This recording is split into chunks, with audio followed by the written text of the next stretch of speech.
ನಮಸ್ತೆ ಕರ್ನಾಟಕ. ನಾನು ನಿಮ್ಮ ಹರೀಶ್. ಜ್ಞಾನ ಸೇವಾ ಎಜುಕೇಶನಲ್ ಟ್ರಸ್ಟ್ ವತಿಯಿಂದ 10ನೇ ತರಗತಿಯ ಮಕ್ಕಳಿಗೆ ವಿಶೇಷ ಅಭಿಯಾನವನ್ನು ಶುರು ಮಾಡಿದ್ದೀವಿ. ಇವತ್ತು ಬಂದ್ಬಿಟ್ಟು ಸೋಷಿಯಲ್ ಸೈನ್ಸ್ ಬಗ್ಗೆ ಮಾತಾಡೋದು. ಸೋಷಿಯಲ್ ಸೈನ್ಸ್ ಅಲ್ಲಿ ಒಟ್ಟು 6 ಡಿಫ್ರೆಂಟ್ ಟಾಪಿಕ್ಸ್ ಇದೆ.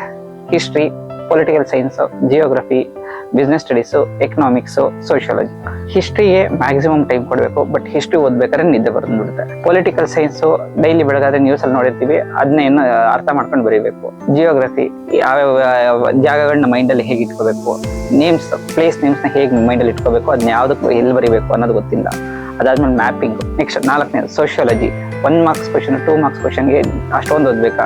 ಬಿಸ್ನೆಸ್ ಸ್ಟಡೀಸ್ ಅಲ್ಲೂ ಅಷ್ಟೇ 1 ಮಾರ್ಕ್ಸ್ 2 ಮಾರ್ಕ್ಸ್ ಕ್ವಶನ್ಗೆ ಅಷ್ಟೊಂದು ಓದ್ಬೇಕಾ. ಎಲ್ಲ ಸೇರಿದ್ರೆ ಏನೋ 6 ಮಾರ್ಕ್ಸ್ ಬರುತ್ತೆ. 6 ಮಾರ್ಕ್ಸ್ ಏನೋ 4 ಲೆಸನ್ ಓದ್ಬೇಕಾ. ಎಕನಾಮಿಕ್ಸ್ ಅಲ್ಲೂ 4 ಲೆಸನ್ ಓದ್ಬೇಕು, 6 ಮಾರ್ಕ್ಸ್. ಸೊ ಏನೋ ಇದಕ್ಕೆ ನಾನು ಎಷ್ಟೊಂದು ಟೈಪ್ ಕೊಡ್ಬೇಕಾಗತ್ತಲ್ಲ, ಬೇಡ.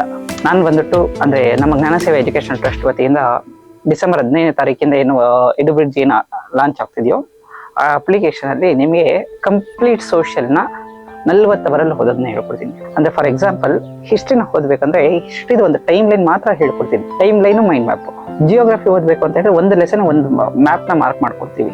ಆ ಮ್ಯಾಪ್ ಜೊತೆ ಒಂದು ಮೈಂಡ್ ಮ್ಯಾಪ್. ಪೊಲಿಟಿಕಲ್ ಸೈನ್ಸ್ ಓದ್ತೀವಿ ಅಂತ ಹೇಳಿದ್ರೆ ಒಂದು ಆರ್ಟಿಕಲ್ಸ್ ಲಿಸ್ಟ್ ಬರೀತೀನಿ, ಅದಕ್ಕೆ ಒಂದು ಮೈಂಡ್ ಮ್ಯಾಪ್. ಎಕನಾಮಿಕ್ಸ್ ಓದ್ತೀನಿ ಅಂತ ಹೇಳಿದ್ರೆ ಎಕನಾಮಿಕ್ಸ್ ಕೀ ಪಾಯಿಂಟ್ಸ್ ಇರುತ್ತೆ, ಅದಕ್ಕೆ ಒಂದು ಮೈಂಡ್ ಮ್ಯಾಪ್. ಬಿಸ್ನೆಸ್ ಸ್ಟಡೀಸ್ ಓದ್ತೀನಿ ಅಂದ್ರೆ ಒಂದು ಲೆಸನ್ ಒಂದು ಮೈಂಡ್ ಮ್ಯಾಪ್. ಅಂದ್ರೆ ಎಲ್ಲ ಸೇರಿದ್ರೆ 33 ಪೇಜಸ್ ಅಲ್ಲಿ ಏನು ಫುಲ್ ಸೋಷಿಯಲ್ ಸ್ಟಡೀಸ್ ನ ಕಂಪ್ಲೀಟ್ ಮಾಡೋದು. 80 ಮಾರ್ಕ್ಸ್ಗೆ ನೀವು ಅಟ್ಲೀಸ್ಟ್ 72 ಮಾರ್ಕ್ಸ್ ನ ಸ್ಕೋರ್ ಮಾಡ್ಬೋದು. ನಮ್ಮ ಯೂಟ್ಯೂಬ್ ಚಾನಲ್ನ, ಇನ್ಸ್ಟಾ ಚಾನಲ್ನ ಫಾಲೋ ಅಪ್ ಮಾಡಿ ಬೇರೆಯವ್ರಿಗೆ ವಿಷಯ ತಲುಪಿಸಿ. Thank you.